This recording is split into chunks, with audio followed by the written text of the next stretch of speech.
In the Landsberg prison, in the year 1924, Hitler dictated the book Mein Kampf. He dictated the book to his colleague Rudolf Hess, the same Hess who would fly to Britain in May 1941. This book translates as My Struggle, but the German title Mein Kampf. In fact, if you read it, the book is very boring, it's very long, about 700 pages. The book is full of a kind of all-consuming pathos. And it is a mixture of different ideas that reflect Hitler's chaotic and unsystematic study of very different literature.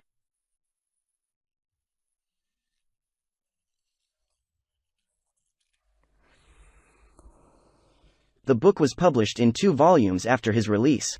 At intervals of 6 months, of course, they began to be published in extremely large numbers only after Hitler came to power.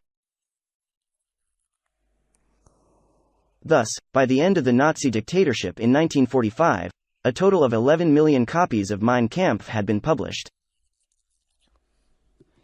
By the way, in Ukraine in 2009, the publication of the book My Struggle was banned by the decision of the National Expert Commission for the Protection of Public Morality. Then this state structure was liquidated in 2015. But much less well known than Mein Kampf is his second book, Zweit's book. It was written a little later, in 1928. In fact, it is a sequel to Mein Kampf, but it remained in draft form. The manuscript that was not completed was obviously not completed, and Hitler decided not to make it public. There were several reasons for this. First, Mein Kampf was not selling well at the time, and he did not see any interest from publishers in a new book. And secondly, he believed that his ideas on foreign policy were too frankly expressed in Zweit's book.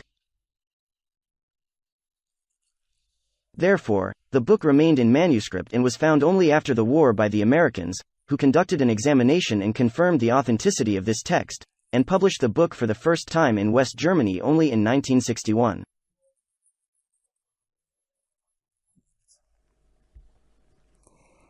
So, based on these 2 works, we can look into the. We will look at Hitler's ideological ideas, the views he espoused, and the plans he had for the restructuring of both Germany and the world as a whole. Hitler believed that the education of citizens should begin from the earliest years of their lives, and he prioritized selection based on physical characteristics. Hitler admired ancient Sparta and even called it the first nation-state in the world. He was impressed by the system of selecting babies in Sparta. Remember when weak, infirm, sick children were simply killed there. He also liked the fact that the Spartans, who were very few in number, only 10,000, kept several 100,000 Helot slaves in subjection.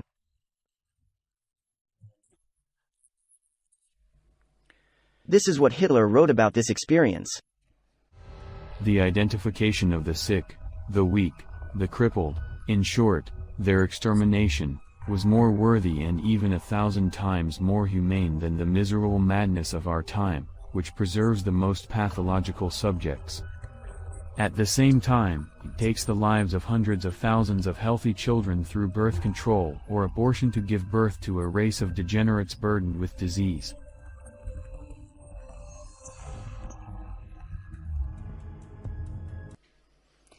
In general, such ideas are a consequence of the so-called. In fact, it is hard to call it a science, but rather a doctrine of eugenics, which was very popular in the late 19th and early 20th centuries. The doctrine of human selection and improvement of their heredity. But it is clear that such radical and cruel ideas. It was these ideas, on which Hitler developed his eugenics doctrine, that later led to horrific Nazi practices and experiments. For example, the T4 euthanasia program was sterilization and then killing. The murder of mentally ill and genetically diseased people, who were treated as parasites, unnecessary, superfluous people who eat up the state budget and allegedly cannot bring any social benefit.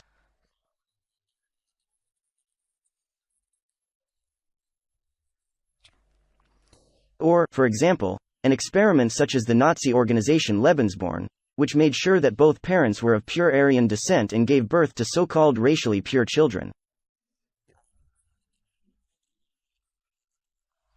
In addition, Lebensborn. This organization was responsible for taking children from Nazi-occupied territories during World War II and determining whether they were suitable for Germanization. How can we not mention that now in the temporarily occupied territories of Ukraine, the Russian occupiers are forcibly taking Ukrainian children to their territory?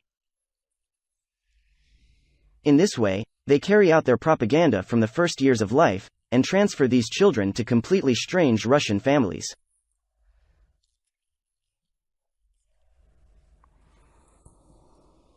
Hitler categorically rejected the existing system of school and higher education in Germany. This, by the way, reflected his life experience. According to numerous accounts, as a child Hitler was a very stubborn child, completely on his own, and at school he studied only those subjects that interested him, and simply ignored the rest. When he became an adult, he argued that it was necessary to reduce the teaching of science and mathematics, but at the same time increase the humanities. Hitler promoted a purely utilitarian approach to history. That is, to present history for schoolchildren, as he said, in terms of the racial problem and the need to keep the blood pure. And he paid great attention to the physical education of young people, as opposed to intellectual education. We don't need physically weak people, even if they are well educated. We need physically healthy people with strong character, determined and energetic, even if their education is not broad enough. Only in the second place will we think about the development of spiritual abilities. It is absolutely inappropriate to overload young brains with such ballast as is done today. Give the German nation 6 million impeccably trained athletes filled with fanatical love for their country, and a true nation-state will be able to create a real army out of them in 2 years.